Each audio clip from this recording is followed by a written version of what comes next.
Bonjour à toutes et à tous. Alors aujourd'hui dans cette vidéo, on va parler de la guerre des sables d'octobre 1963, quand l'Algérie a agressé le Maroc en prétendant le contraire.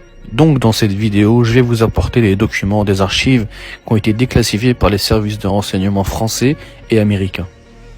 Pour commencer, ici vous avez la carte de l'Algérie en 1962, donc les trois départements comme au temps des Turcs, donc Oran, Alger, Constantine. Le sud est donc les départements relevant du Maroc, étant le Sahara français.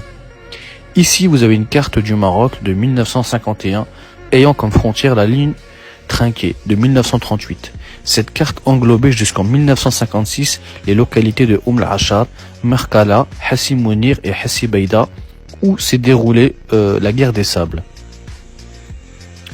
Donc ici, vous allez avoir la carte des foyers de résistance du FLN au Maroc, non loin de la ligne de 1957 imposée par la France. Donc archives de Nantes, ambassade de France à Rabat.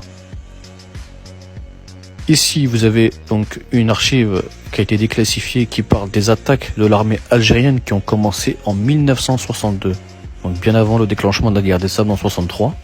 Ici, vous avez l'appui des officiers étrangers aux officiers algériens à Tindouf, qui étaient en manque de légitimité de l'Algérie au Sahara. Donc il y avait un officier français et deux Allemands. Ici vous avez le chef d'inculpation et responsabilité de l'Algérie dans le déclenchement de la guerre des sables. Ici vous avez le chef d'inculpation, donc la suite. Tout ça c'est les archives de Nantes, donc les archives françaises, qui ont été déclassifiées, qui sont accessibles à tous. Ici, vous avez le document sur la politique française de maintenir les territoires marocains au profit de l'Algérie. Pilonnage des anciennes cartes et adoption de nouvelles lignes de frontières. Archives de la Courneuve. Document de Maurice Forêt sur le fondement juridique solide sur Tindouf, du Maroc. Ici, vous avez le document sur la politique française également de maintenir les territoires marocains au profit de l'Algérie française,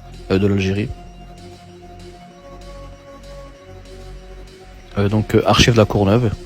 Ici, vous avez l'ambassadeur français à Rabat, Monsieur Leuss, témoigne en février 1963 de l'adoption de la ligne de fait par les Algériens. Donc, c'est la cause de la guerre des sables. Archives de la Courneuve. Ici, vous avez la déclaration de Hassan II au journal Le Figaro et la preuve de l'appui cubain et égyptien à l'Algérie. Donc, le Maroc seul face au reste du monde. Déclara feu Hassan II. Ici, vous avez l'implication des Yougoslaves et des Égyptiens, même après le cessez-le-feu survenu le 4 novembre 1963 à Bamako.